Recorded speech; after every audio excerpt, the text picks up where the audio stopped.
Capítulo 14 Chega! De traição. Uma canção, lançada nos Estados Unidos há alguns anos, tinha o seguinte refrão: Trying to love you ain't easy to do, tentar amar dois não é fácil. Esta frase resume o tema deste capítulo. Uma parte importante da volta ao primeiro amor é colocar de lado qualquer outro amor que possa ser rival de Cristo. Todos nós sabemos o que é estar em cima do muro.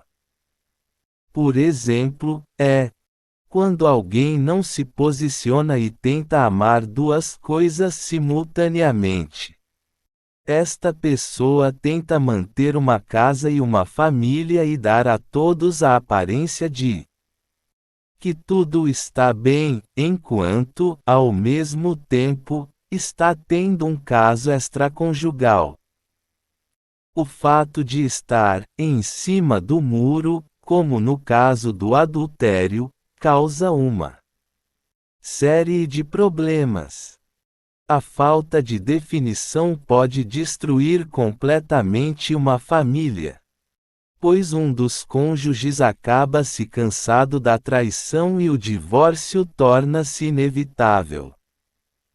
O problema de dois amores.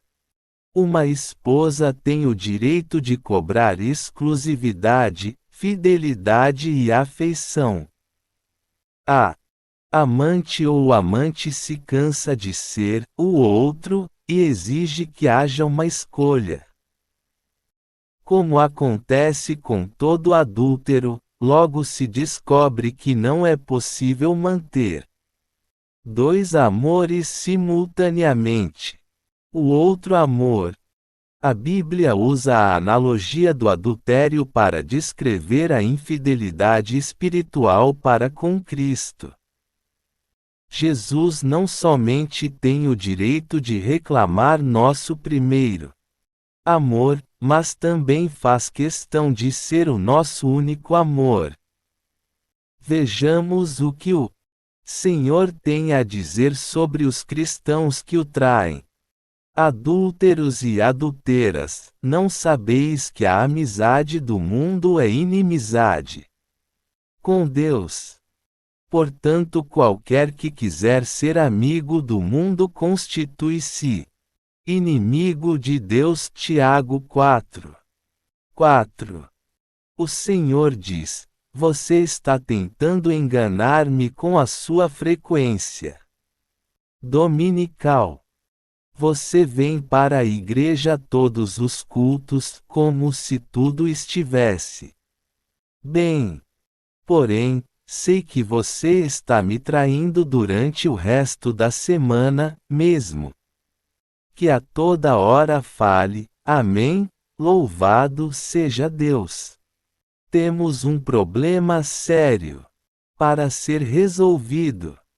O Senhor está falando sobre pessoas cristãs que dizem aos cultos: eu te amo de todo o meu coração, estou agradecido por ter sido o caminho da salvação, vou para o reino na terra e quero viver a minha vida para ti.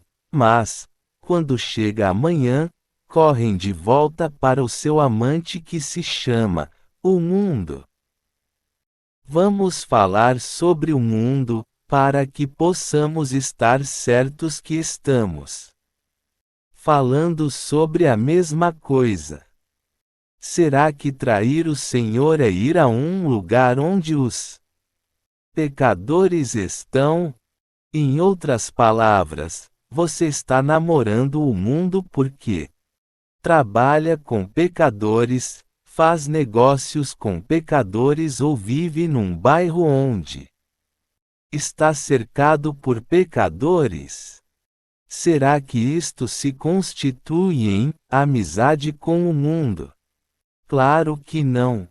Quando a Bíblia fala sobre crentes que estão tendo um caso com o mundo, está usando o termo mundo para descrever o sistema maligno encabeçado por Satanás, o qual se opõe a Deus, deixando-o de lado. Deus em segundo lugar. O problema não está em trabalhar todos os dias onde os pecadores trabalham, mas, sim, quando deixamos Deus fora de nosso trabalho.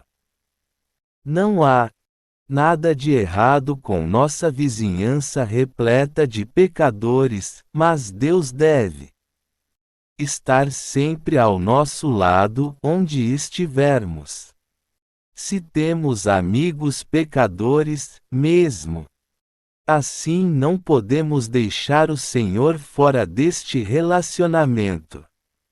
Vamos à igreja aos cultos e dizemos ao nosso primeiro amor, Jesus Cristo. E bom estar aqui em tua casa. Mas o Senhor está dizendo, você me diz uma coisa no culto, mas me deixa sentado no banco da igreja enquanto vai fazer as suas coisas durante a semana.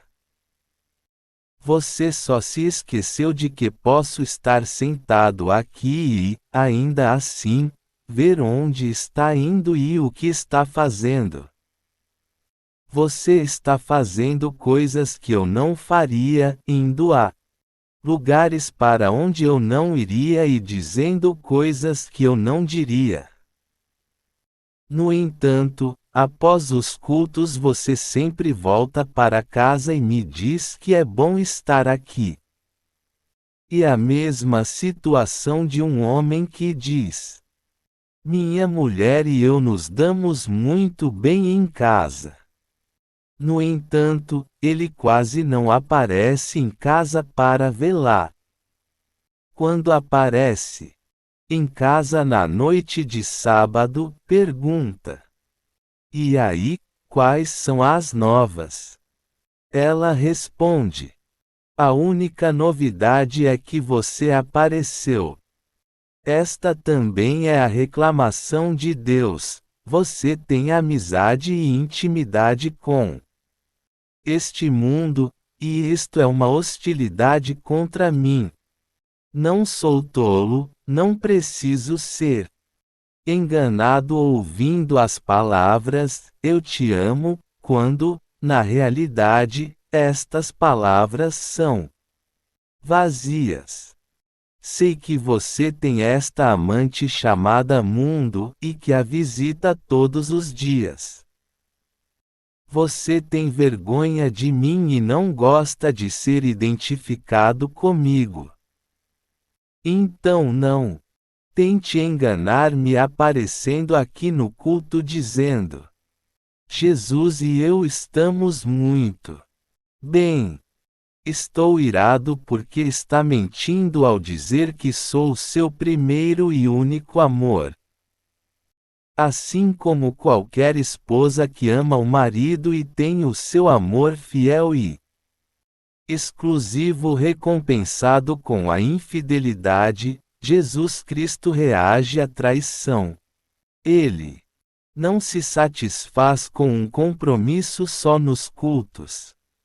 Uma das tragédias da comunidade cristã de hoje é a traição dos cristãos.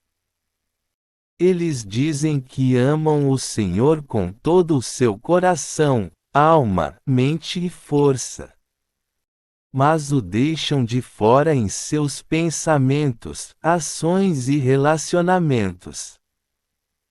Ele não pode dizer a estes cristãos como viver e não pode ir com eles nos lugares em que vão. Deus é deixado sentado no banco da igreja, até que estes cristãos retornem no outro culto. A impossibilidade de ter dois amores. Há muitos cristãos que estão em cima do muro com uma perna pendurada no mundo e outra no reino. Eles mudam de um lado para o outro na hora conveniente.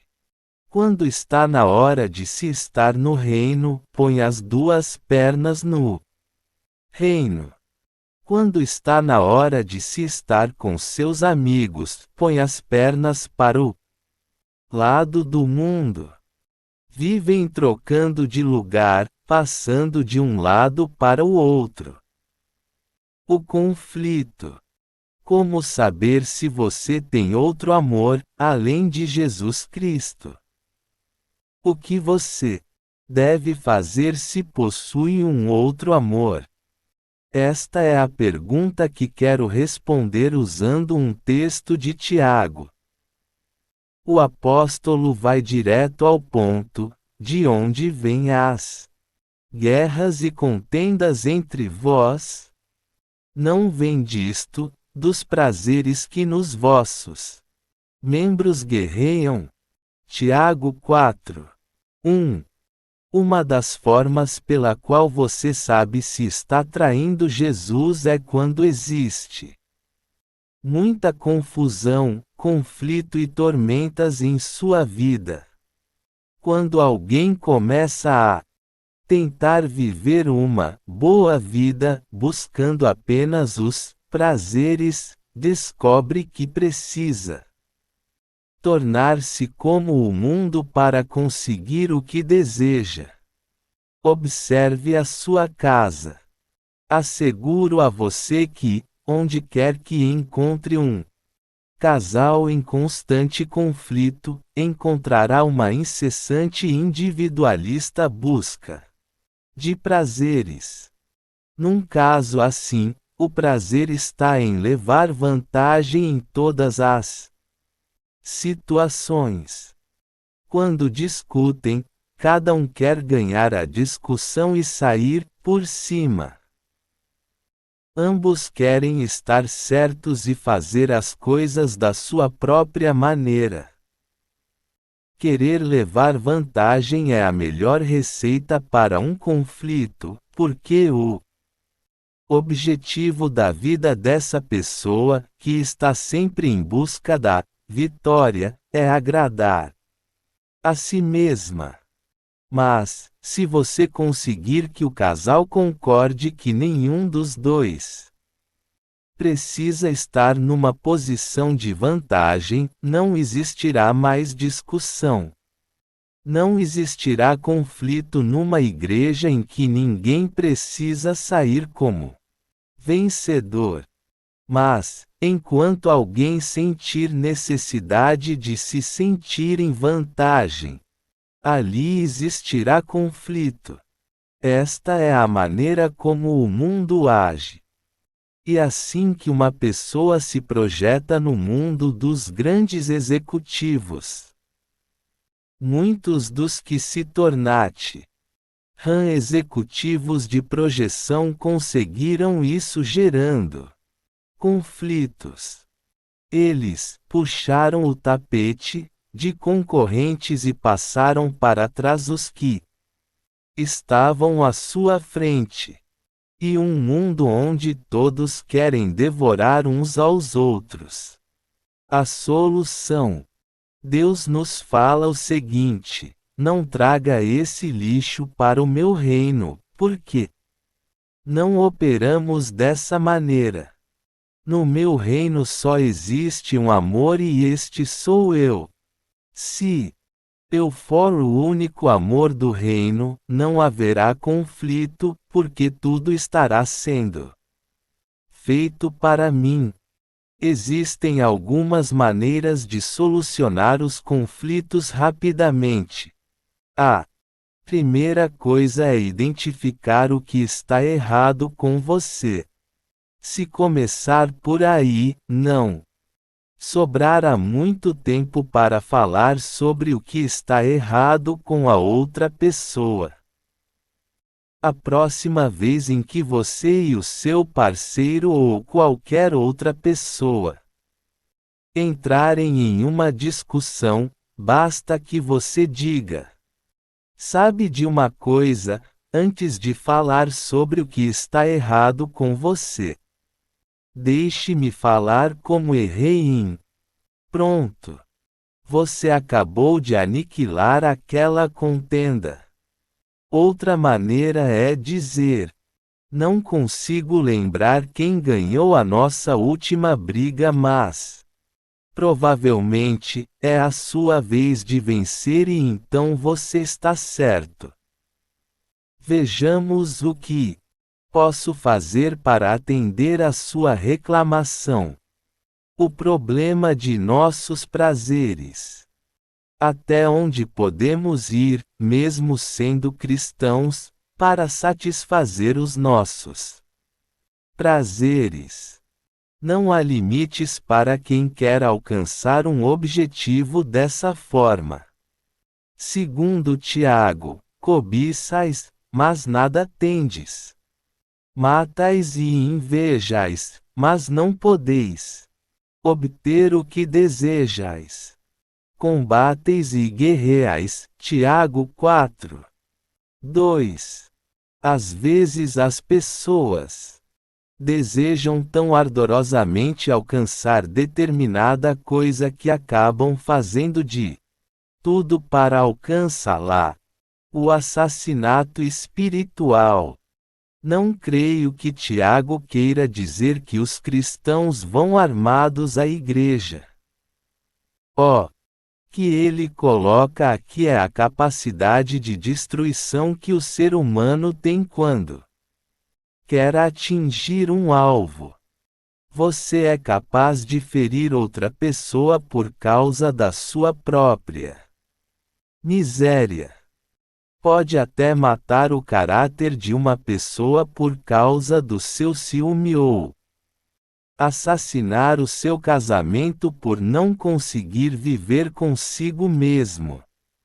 Jesus referiu-se a uma atitude de ódio que é tão prejudicial quanto um assassinato e que, muitas vezes, leva a isso. Mateus 5. 21 a 22. Ninguém mata outra pessoa sem que primeiro houvesse uma atitude errada. A ação pressupõe a atitude. A maneira do mundo. Tiago está dizendo que, quando você tenta conseguir aquilo que quer, a maneira do mundo e é bloqueado, fica tão bravo que começa a destruir as pessoas. Conheço maridos e esposas que destroem uns aos outros, usando apenas as suas línguas. A Bíblia diz que o problema ocorre quando existe uma lealdade dividida. Se o marido daquela mulher fosse a menina de seus olhos, a razão de sua existência, em vez de destruí-lo, ela estaria buscando maneiras de fazê-lo feliz e de resolver os conflitos. Tiago diz: se você quer alguma coisa e sai em busca disso usando as artimanhas do mundo, nunca estará satisfeito, porque o mundo não deixa que tenha nada com facilidade e, mesmo que consiga o que quer, o mundo vai tentar usá-lo de tal maneira que precisará continuar no jogo para manter aquilo que conseguiu. Alguém pode até dizer: mas o que você espera? Vivemos num mundo difícil.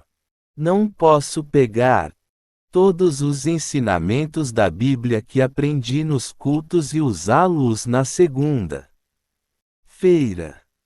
A palavra foi escrita num outro tempo, numa outra era e para outras pessoas. Basta pedir. Tiago tem a resposta para isso. Nada tendes porque não pedis. Tiago 4. 2. Muitas vezes você tem quebrado o seu pescoço e entrado em todo tipo de conflitos, quando tudo o que precisava fazer era passar algum tempo com o seu primeiro amor, Jesus Cristo, e pedir a Ele o que desejava. Ele lhe daria o que Pediu com prazer e isto também levaria as pressões e as frustrações embora. O Senhor nos diz: o meu negócio é dar a você as coisas que são realmente importantes em sua vida. Porém, você não tem essas coisas porque prefere lutar por elas, em vez de pedi-las a mim. Bastava pedir, não precisaria ter lutado. Imagine o que aconteceria se a próxima vez em que um casal começasse a discutir por causa de dinheiro o marido dissesse: amor, antes de começarmos a brigar um com o outro, vamos ajoelhar nos e pedir ao Senhor.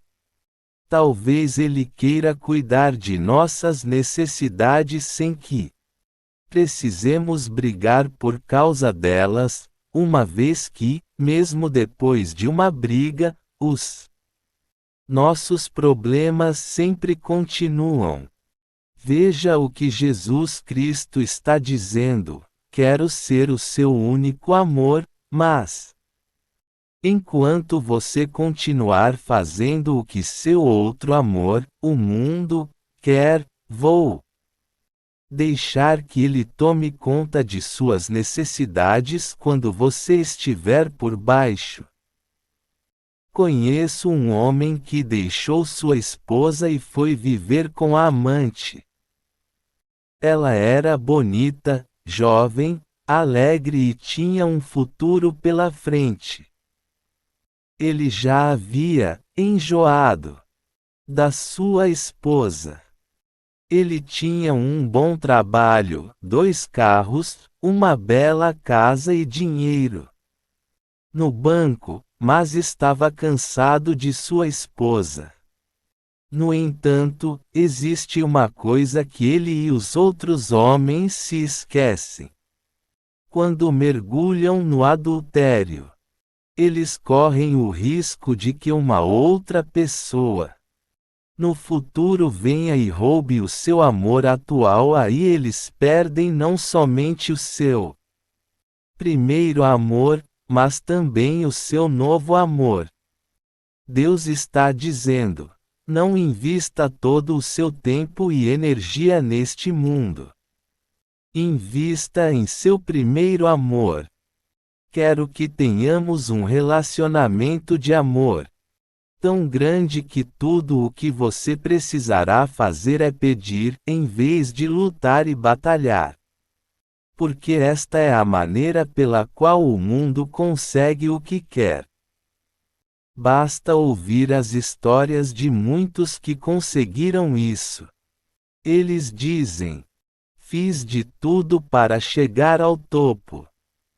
Passei por cima de todo mundo e não deixei que ninguém passasse por cima de mim, pois essa é a única maneira de chegar às melhores posições. Contudo, a Bíblia diz que um cristão só consegue chegar ao topo se descer o mais fundo possível. A oração não respondida. Todas as vezes que falamos sobre orar por nossas necessidades, alguém sempre vai contra. Um momento. Oro e oro, mas Deus não me responde. Peço e acontece. Vejamos o que está escrito no versículo 3: pedis e não recebe. Pedis mal, para o gastardes em vossos prazeres.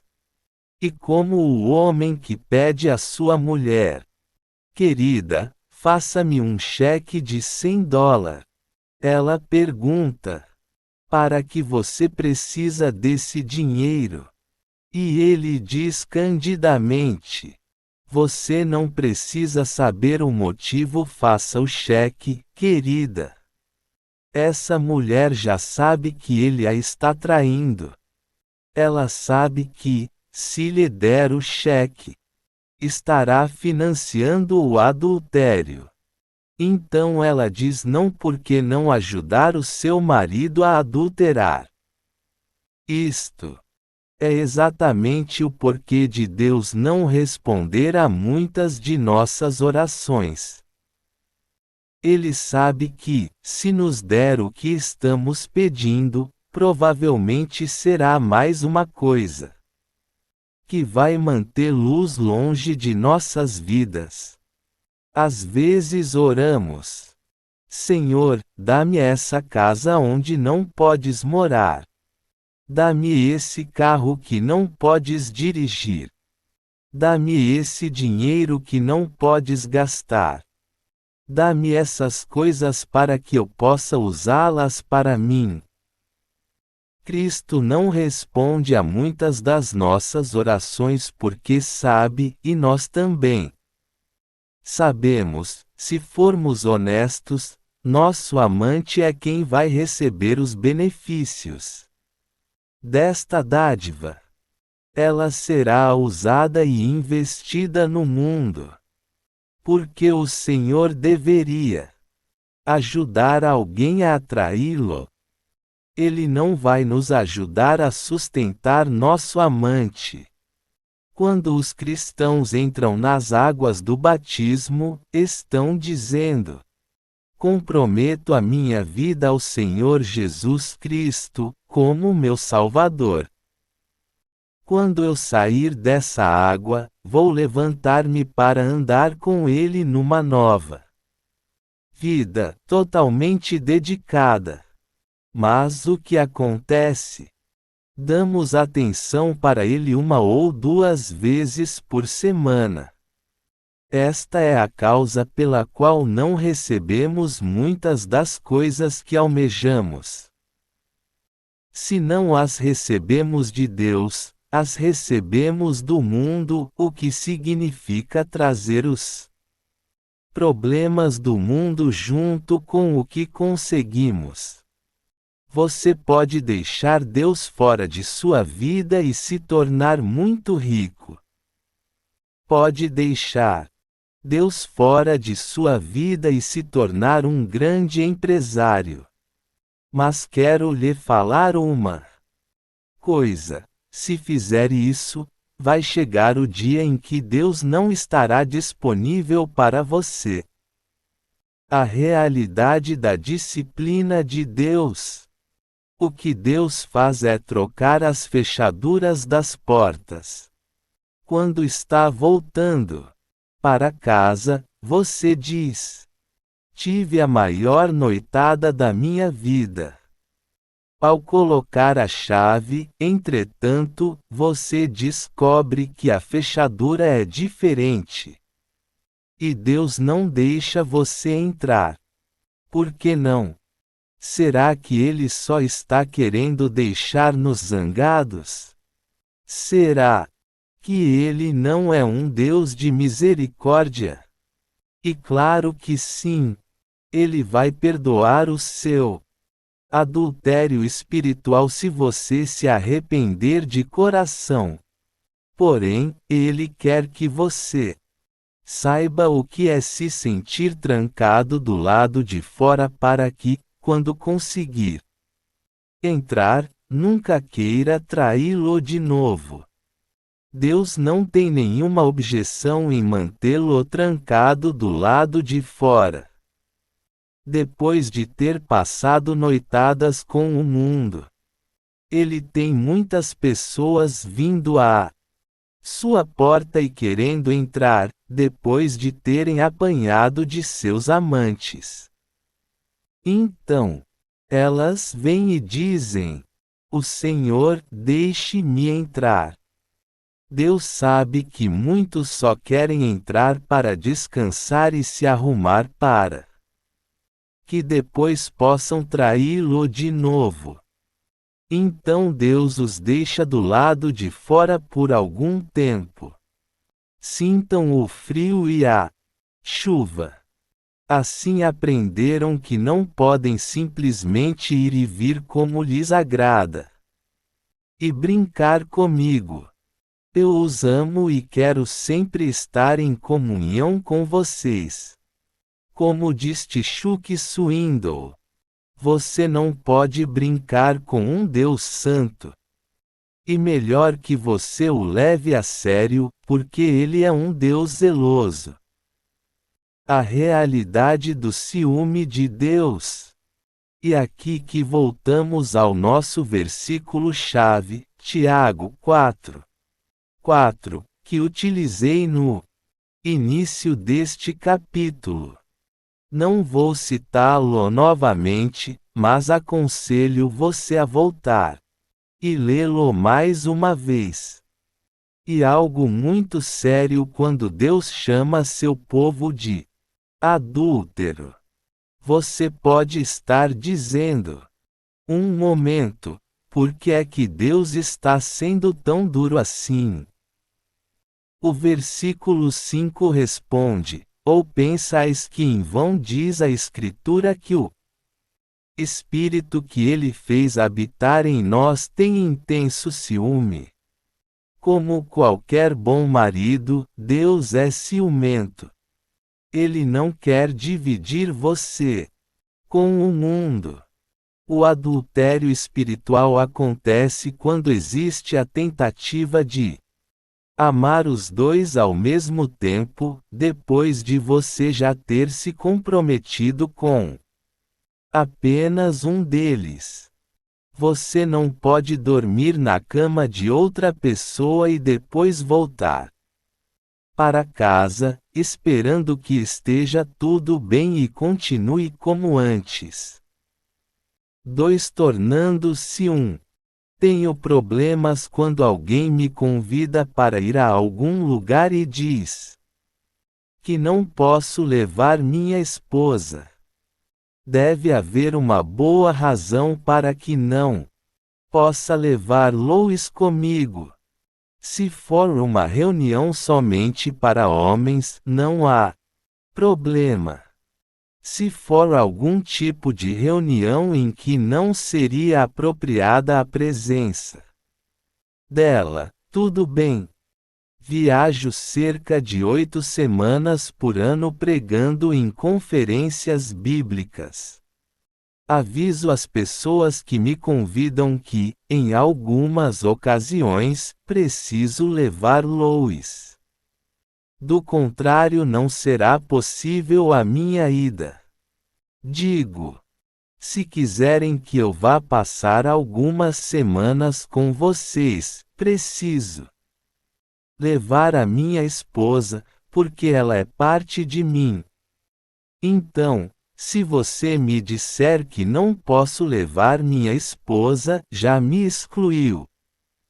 Também, porque, quando me casei, tornei-me uma só pessoa com ela. Levando Cristo com você. Deus diz: casei-me com você e agora você quer deixar-me sentado aqui. Onde é que você está indo que eu não posso ir com você? Muitos crentes perguntam: agora que sou um crente, o que é que posso ou não fazer? E errado. Fazer isso. Existe uma resposta muito simples para esta pergunta. Pergunte a você mesmo: será que posso levar Jesus comigo? Ou será que você precisará dizer: Jesus, fique aqui no carro que eu volto já? Se não pode levar Jesus e ele não pode olhar para o que você vai fazer, está na hora de questionar os seus hábitos.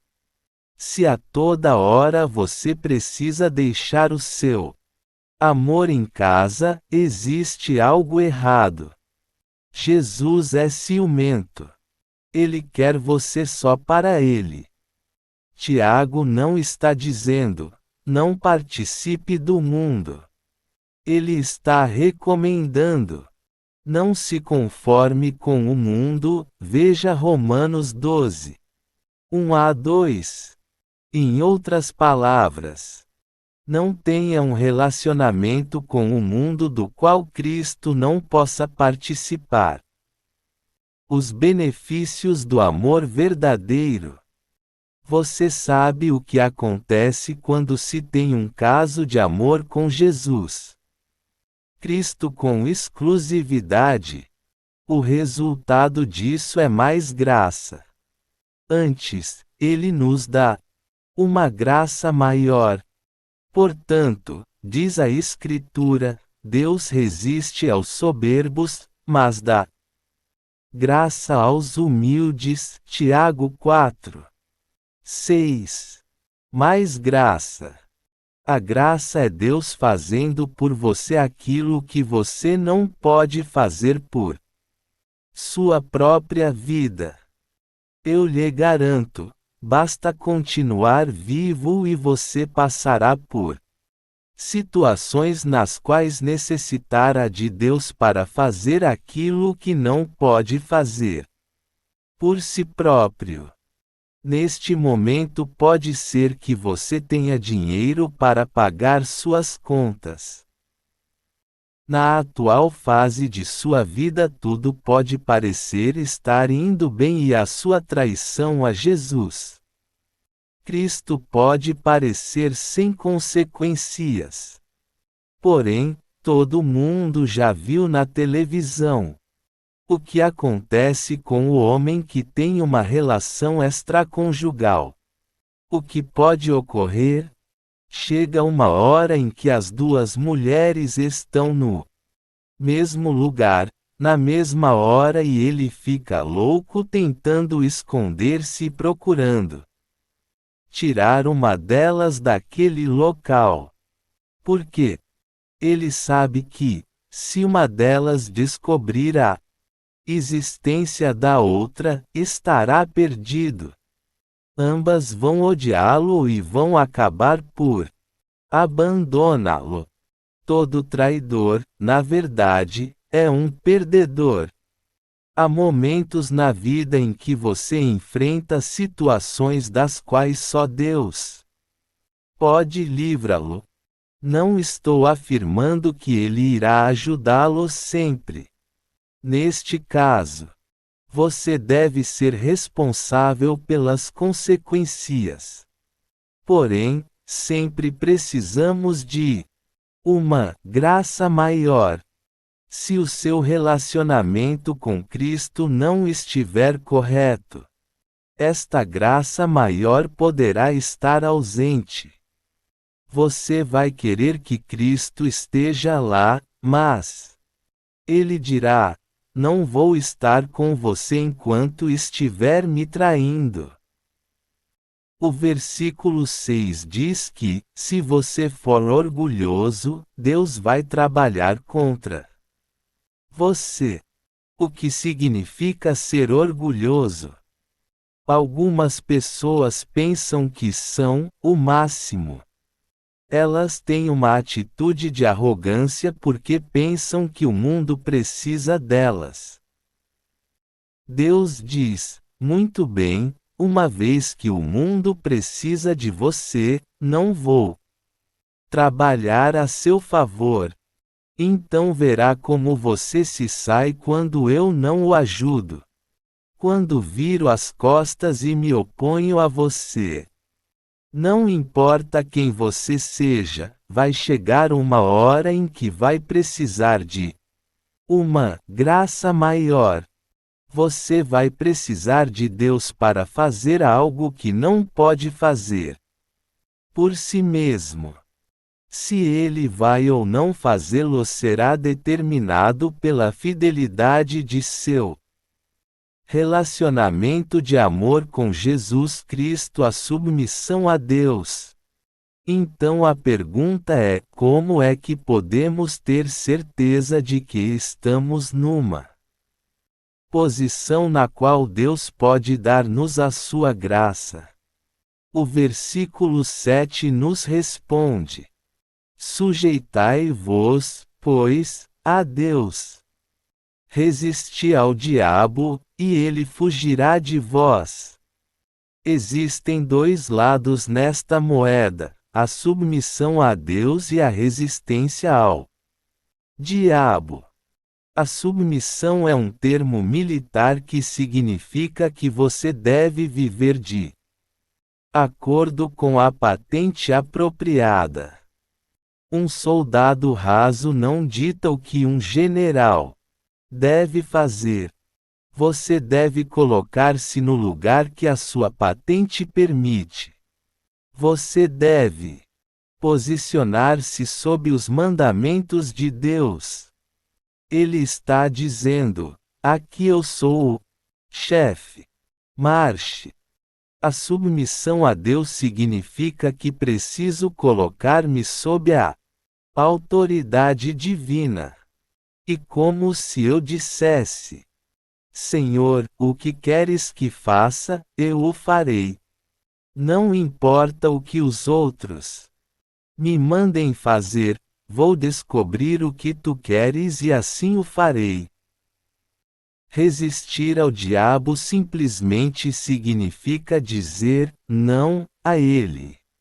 Sabemos que ele não vai simplesmente sentar e ficar olhando você submetendo-se a Deus. Satanás não vai dizer: desculpe-me.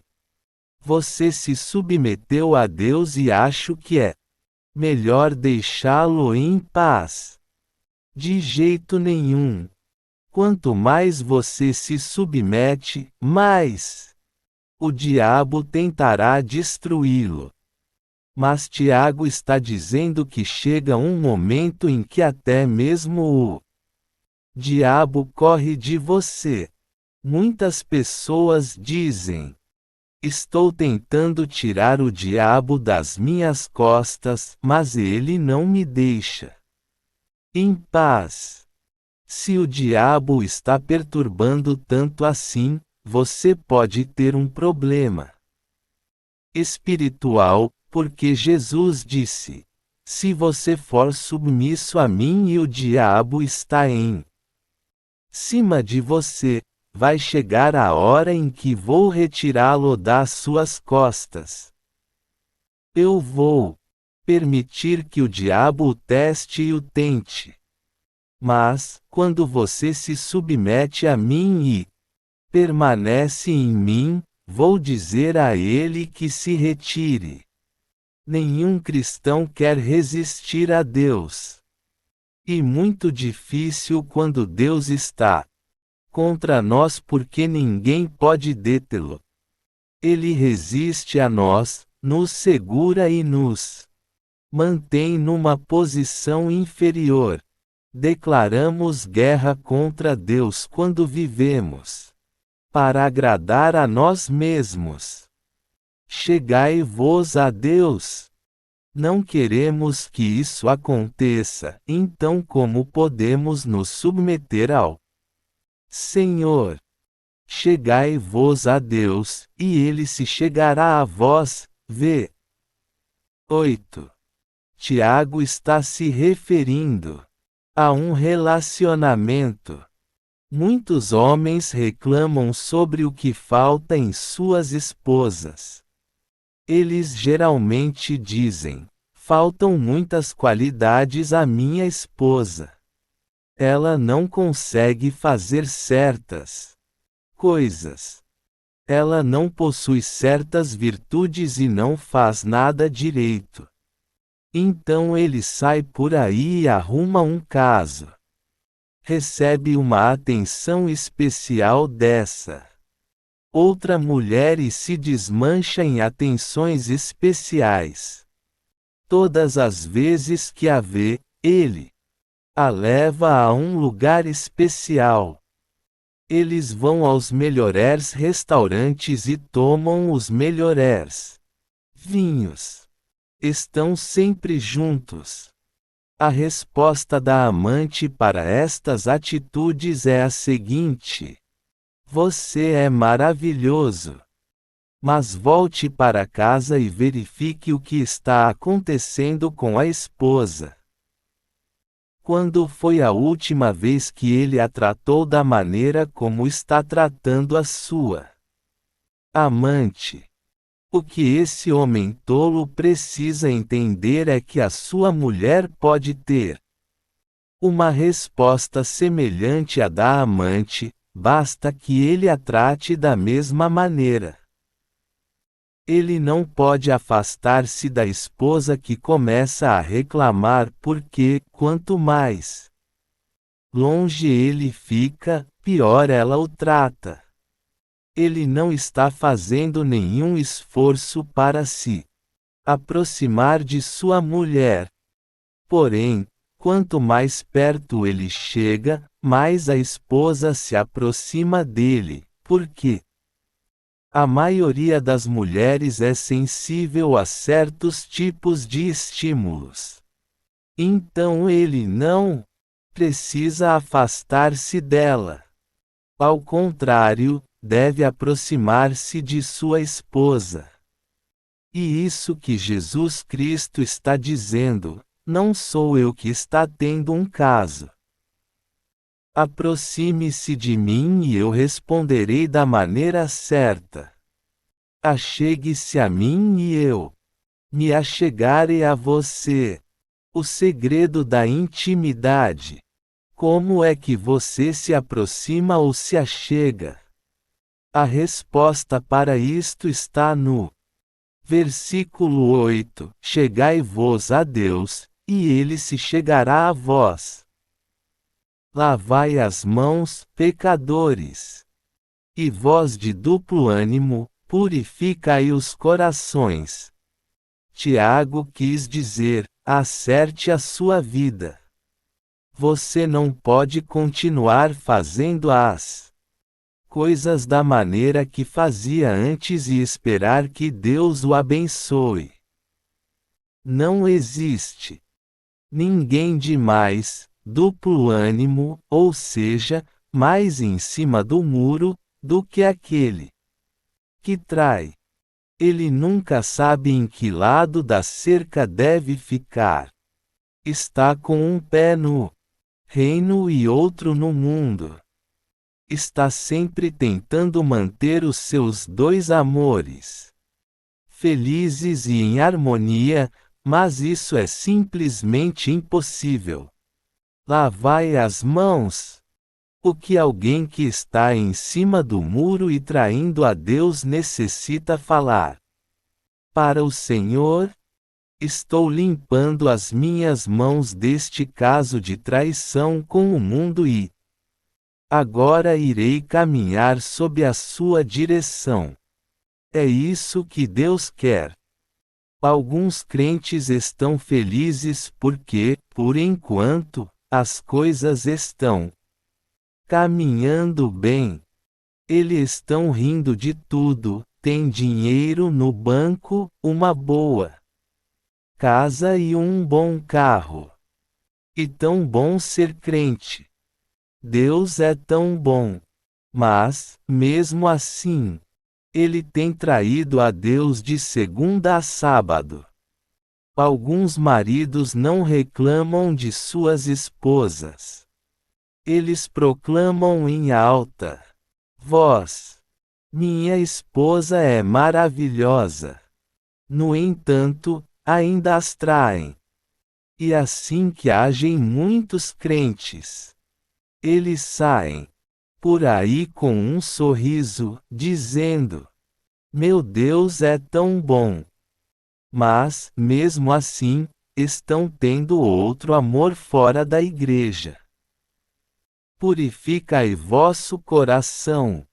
Deus fala a este tipo de pessoas: é melhor parar de rir e começar a chorar. Vejamos o que diz o versículo 9: senti as vossas misérias, e lamenta e chorai. Converta-se o vosso riso em pranto, e a vossa alegria em tristeza. Você pode até dizer: não sinto vontade de chorar. Então force o choro, se é isso o que precisa fazer.